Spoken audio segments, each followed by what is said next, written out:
जय श्री कृष्ण महाराज जी।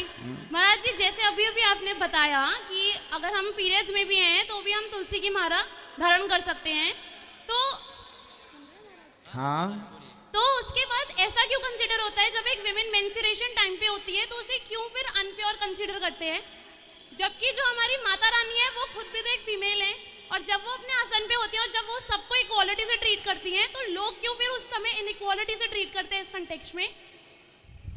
देखिए, जो अशुद्धि के दिन जिनको कहते हैं, जिन्हें पीरियड टाइम भी कहते हैं, उन दिनों में ये जो परंपरा बनी है बेटा, ये बहुत पहले से बनी है। पर जो मैंने स्टडी किया था, ना अभी पूरी बात कर रहे हैं। ये जो परंपरा बनी थी ना, वो बहुत पहले क्यों बनी थी?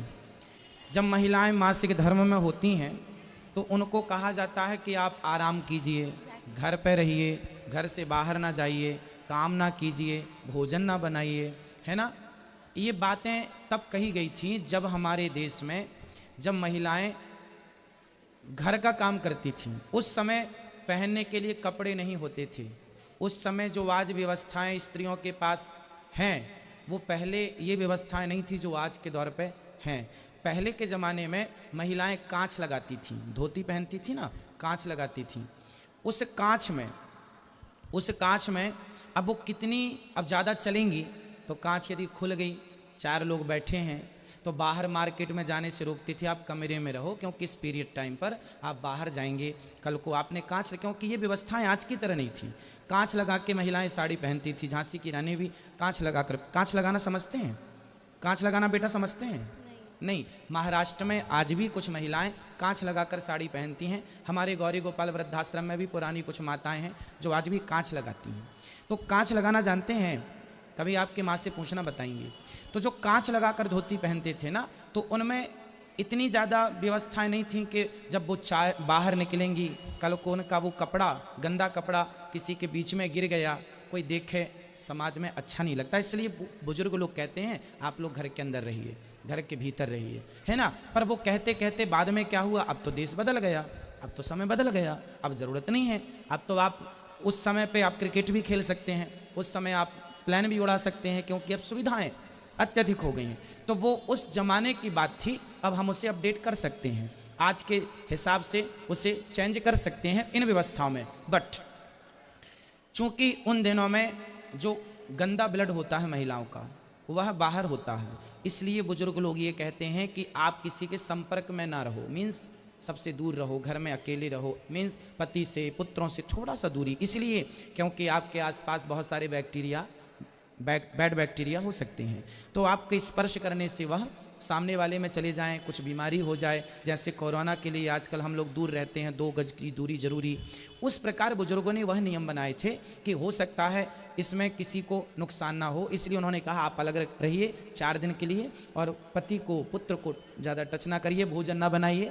पर आज के हिसाब से प्रॉपर व्यवस्थाएं हैं, प्रॉपर साफ़ सफाई का महिलाएं ध्यान रख लेती हैं। उस ज़माने में खुले में शौच करने जाते थे, तो अब बार बार पीरियड के टाइम पर सोचो कि महिलाओं को जब रक्त आता है तो उस ज़माने में वो कहाँ जाती रही होंगी, क्योंकि वॉशरूम तो ऐसे घर के अंदर सेपरेट थे नहीं, बाहर कहाँ जाके वो करेंगी। इसलिए उस ज़माने में लोग कहते थे अलग व्यवस्था, उनको अलग रखा जाता था ताकि अलग परिवेश में वो अपना सिक्योर रह सकें, अपना सारा काम कर सकें। वो उस ज़माने की बेटा मजबूरी थी, बट आज मजबूरी तो नहीं। क्या आज इस टाइम पे विमेन को इम्प्योर कंसीडर करना करेक्ट चीज है? जरूरी नहीं है, फिर भी भगवान को स्पर्श इसलिए नहीं करने को कहा जाता क्योंकि अशुद्धि है। आप उस समय दूर से प्रणाम कर लें, कथाएं सुन लें, भगवान को टच नहीं करते, दूर से प्रणाम कर लें, मानसिक पूजा कर लें, क्योंकि वो अशुद्धि का टाइम है और बैक्टीरिया है, इसलिए आज भी कुछ लोग दूरी बना के रखते हैं। इसका एक प्रत्यक्ष मैं एग्जाम्पल आपको दूँ। जो महिला पीरियड से होती है, यदि उस महिला से आप अचार बनवाएंगे, आप प्रैक्टिकल करके देखना, पीरियड वाली महिला से यदि आज भी आप अचार बनवाएंगे तो उसके हाथ का अचार खराब हो जाएगा। But how it could be possible, like science तो ये चीज नहीं मानता ना कि ये कैसे साइंस ही तो बोल रहा हूँ मैं साइंस ही तो हो सकता है, ये कोइंसिडेंस भी तो हो सकता है कि जनरली कुछ एटमॉस्फेयर ऐसा हो गया जिस वजह से वो खराब हुआ। कोई बात नहीं, आप प्रैक्टिकल कर लो ना, आप प्रैक्टिकल कर लो ना, आप दूर है ना अचार दूर है। और जैसे ये भी मुझे पूछ रहे हैं क्या उस टाइम पे हमारा जो खाना बनाना होता है क्या विमेन में खाना भी नहीं बना सकती अपनी नहीं, किचन में बना जाकर? सकते हैं। यदि आपके घर में जेठानी अवेलेबल है, सास अवेलेबल है, तो वो लोग बनाएं। यदि नहीं है तब तो आप ही बनाएंगे, नो प्रॉब्लम। जब कोई है, देखो बुजुर्गों ने कितनी सुविधाएं दी हैं महिलाओं को कि यदि आप पीरियड टाइम पर हैं और आपके घर में जेठानी है तो आप रेस्ट करो, क्योंकि उन दिनों महिलाओं के पेट में दर्द, कमर में दर्द नेचुरल होता है। तो बुजुर्गों ने कहा कि आप रेस्ट करेंगे, जेठानी बनाएगी, देवरानी बनाएगी, सास बनाएगी। बट आज के ज़माने में आप जेठानी अलग है, सास अलग है, आप अकेले हैं, बच्चे भूखे हैं, तो आपको ही बनाना पड़ेगा, तो आप बनाते हैं। उस दिनों में भगवान जी को दूध का भोग लगा सकते हैं आप लोग। राधे राधे गुरुजी। जी गुरुजी मेरा ये प्रश्न है कि हमारे हिंदू धर्म में ना ये दिन फिक्स है बाल धुलने के, तो काय के बाल जो धुलते हैं ना कि इस दिन धुलने हैं, इस दिन नहीं धुलने हैं, तो बहुत बार ऐसा हो जाता है कि हमारी तबीयत खराब होती है, मतलब ऐसे ही बुखार वगैरह हो जाता है और अगले दिन का दिन ऐसा हो जाता है कि बाल धुलने नहीं है, तो फिर हम नहीं धुल सकते? ऐसा देखो ये कोई परंपराएं नहीं है, ये कहीं परंपराएं नहीं है, ये एक व्यवस्था थी। उस जमाने में किसी के घर की कोई दिक्कत रही होगी कि भाई आज बाल मत धुलो, तो उससे दूसरे ने सुन लिया, दूसरे से तीसरे ने सुन लिया, अरे भाई आज के दिन ऐसा नहीं करते। भाई क्या हुआ, आपने देखा होगा शैम्पू, साबुन, इससे ना हमारे शरीर में केमिकल हमारे बॉडी में पहुंच रहा है शैम्पू और साबुन के द्वारा।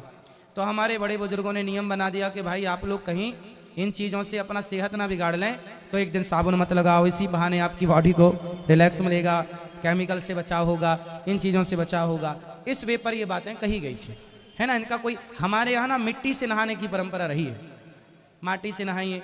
और बाल धुलने का ऐसे नहीं, हमारे यहाँ तो देखो स्त्रियों का तो अलग मैटर है, बाल धुलने का स्त्रियों का ऐसा, स्त्रियों के बाल होते हैं लंबे बड़े, और मौसम ठंडी का है। यदि सर्दी का मौसम है और महिलाओं ने बाल धुल लिए तो सास को चिंता होती थी कि बहू बाल धुली है, यदि सर्दी हो गई, जुकाम हो गई तो मुझे ही दवाई करानी पड़ेगी। तो सास होती थी कंजूस, वो टालती रहती थी, आज मत धुल बाल, अभी थोड़ा मौसम और ठीक होने दे, अभी मत धुल बाल, अब 12 बजे धुल लेना। तो बहू बोली 12 बजे कल ही धुलूंगा, तो कल सवेरे नहाई 5 बजे। तो बहू ने कहा नहीं आज ही मत धुलना, 5 बजे नहाएगी, बाल पानी जाएगा, ठंडे हो जाएगी, बीमार पड़ जाएगी, मेरे पैसे लग जाएंगे। तो टालती गई।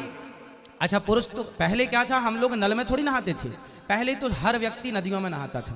आज के 100 साल पहले हर व्यक्ति या तो नदी में, या तो तालाब में, या तो झीलों में, या तो ये व्यवस्थाएं थी।